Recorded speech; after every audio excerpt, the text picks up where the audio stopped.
Hi, welcome to Think Human. I'm Chris, and in this video I want to talk about ego and mental health, I suppose, and how that kind of interacts. Ego is something that we have. It's kind of like a tool, it's a persona, but it's not really who we are. And it's gone to the point in our society where we are so identified with our egos that even when I say to you that you are not your ego, then, maybe you don't even know what I mean.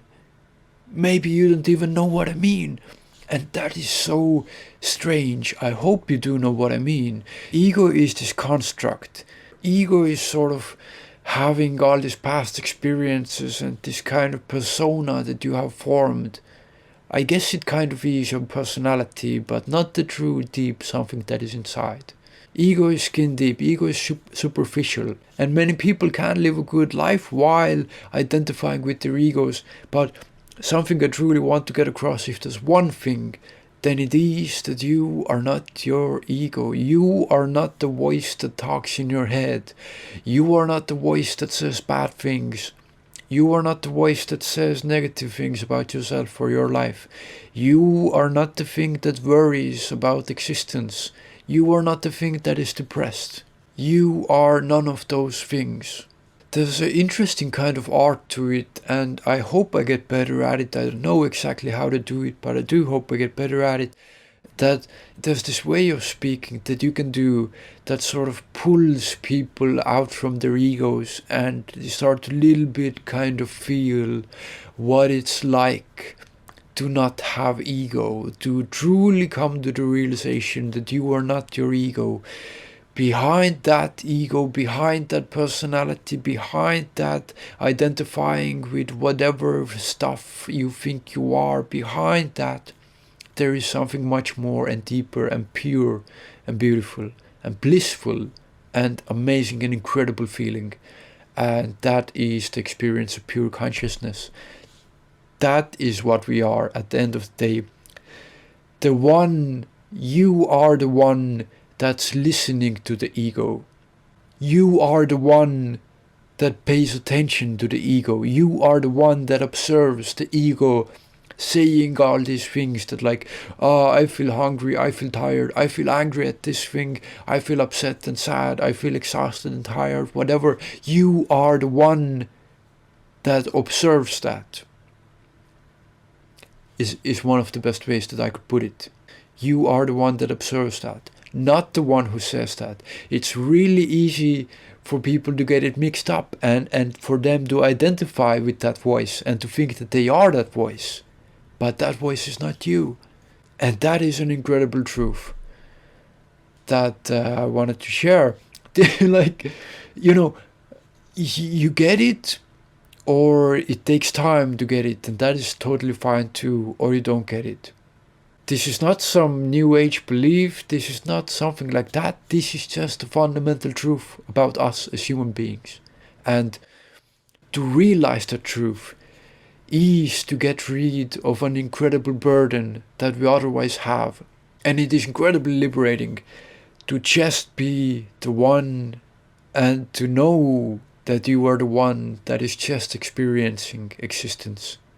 Not the one who's narrating and commenting on it. No, there is a place definitely for rational thought and thinking, and I'm not saying it's bad, and a lot of beautiful things can happen and wonderful experiences, and the ego can say good things as well, absolutely. And in everyday lives, I'm not saying, just completely throw away your ego, go everywhere like Jesus, hug people, look deep into the soul, I'm not saying you have to do that, but to recognize that you are not your ego 100%.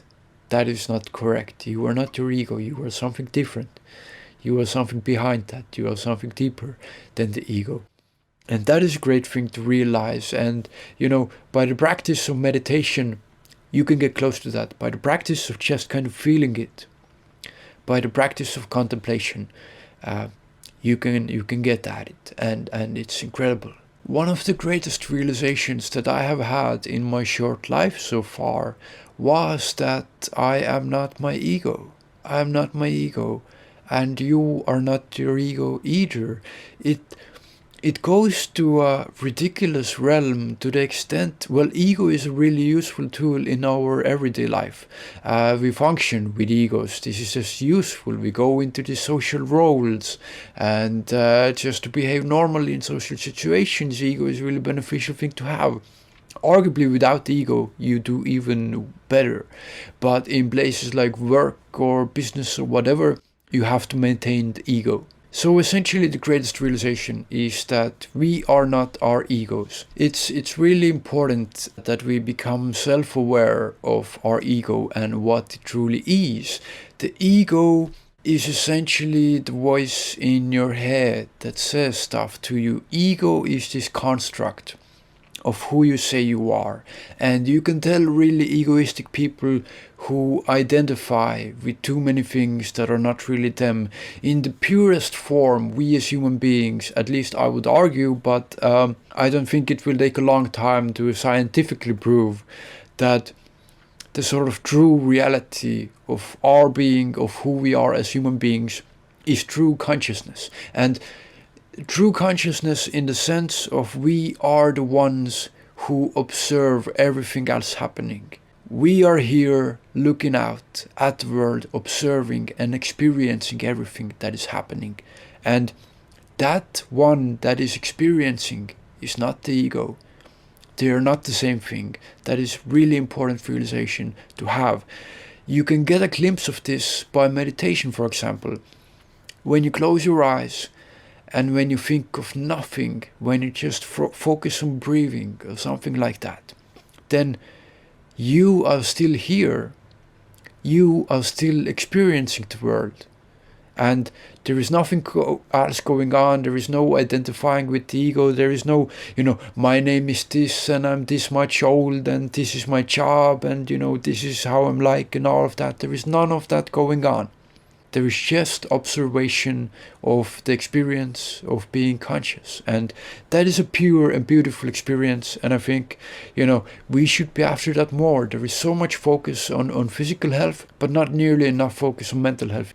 Being too egoistic is the source of true unhappiness. It is absolutely worth it to look into methods of exploring your own mind. Either with doing meditation practices like that or deep contemplation, exploring in a scientific way kind of your mind and being open-minded, and also through this use of psychedelic substances. It is absolutely worth it.